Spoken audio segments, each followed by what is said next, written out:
രാധേകനൻ അധ്യായം 13. അതിരഥൻ പിതാമഹൻ ഭീഷ്മരെ ദർശിച്ചു. തൻ്റെ പുത്രന്റെ ആഗ്രഹം അറിയിച്ചു. അദ്ദേഹം എതിർക്കുകയാണ് ചെയ്തത്.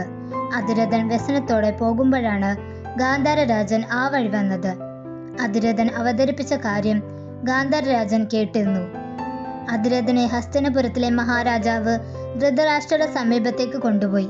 ധൃതരാഷ്ട്രരോട് കാര്യം പറയുവാൻ അതിരഥനോട് പറഞ്ഞു. ഒരപേക്ഷയുണ്ടായിരുന്നു മഹാപ്രഭു. പറയൂ അതിരഥ, എന്താണ് വേണ്ടത്?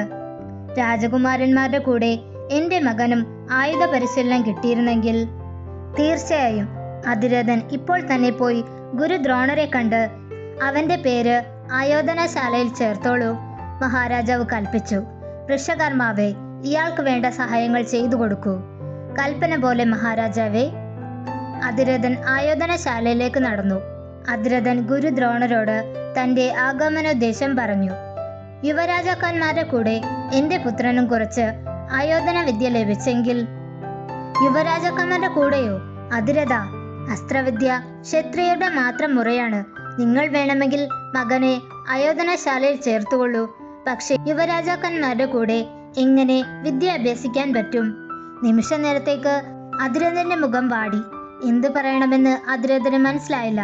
അവസാനം പറഞ്ഞു, ഗുരുദേവന്റെ ആജ്ഞ പോലെ. ഗുരുദേവൻ പറഞ്ഞ കാര്യം അച്ഛൻ എന്നോട് പറഞ്ഞു. ഞാൻ സമ്മതിച്ചു.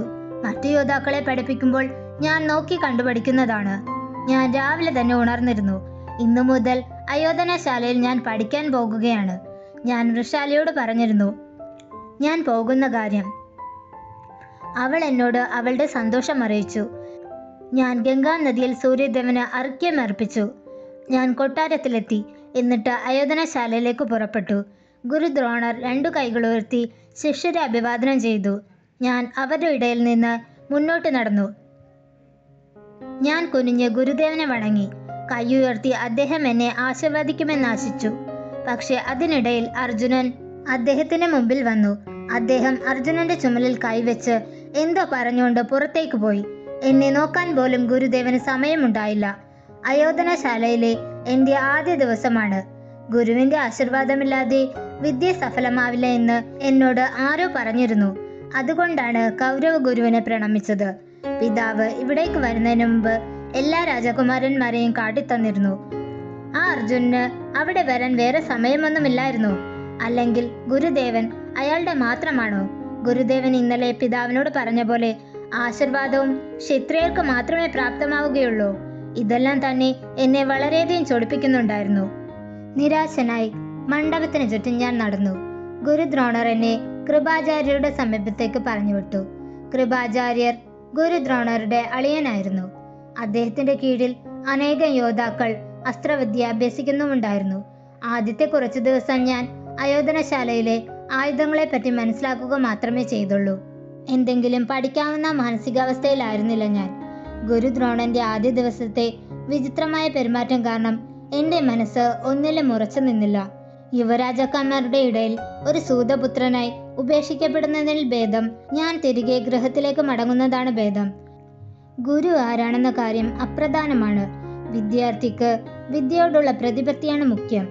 ഞാൻ മനസ്സും ശരീരവും ഏകാഗ്രമാക്കി വിദ്യ സ്വീകരിക്കാൻ ഞാൻ ദൃഢപ്രതിജ്ഞയും എടുത്തു. 1 മാസം കൊണ്ട് തന്നെ ശൂലം, വേൽ, പരിഗം, കുന്തം, ശതഗ്നി, വാൾ, ഗദ, ചക്രം തുടങ്ങിയ ആയുധങ്ങൾ പ്രയോഗിക്കാൻ ശീലിച്ചിരുന്നു. ചാപത്തോടുള്ള എൻ്റെ ഇഷ്ടം കാരണം ഞാൻ അസ്ത്രപരിശീലനം വളരെ ശ്രദ്ധാപൂർവം നടത്തി. എൻ്റെ ഓരോ നിമിഷവും ഞാൻ ഇതിനായി വിനിയോഗിച്ചു. എനിക്കേറ്റവും ആകർഷണമുള്ള 3 കാര്യങ്ങളായിരുന്നു ഗംഗാമാതാവും സൂര്യദേവനും വൃഷാലിയും.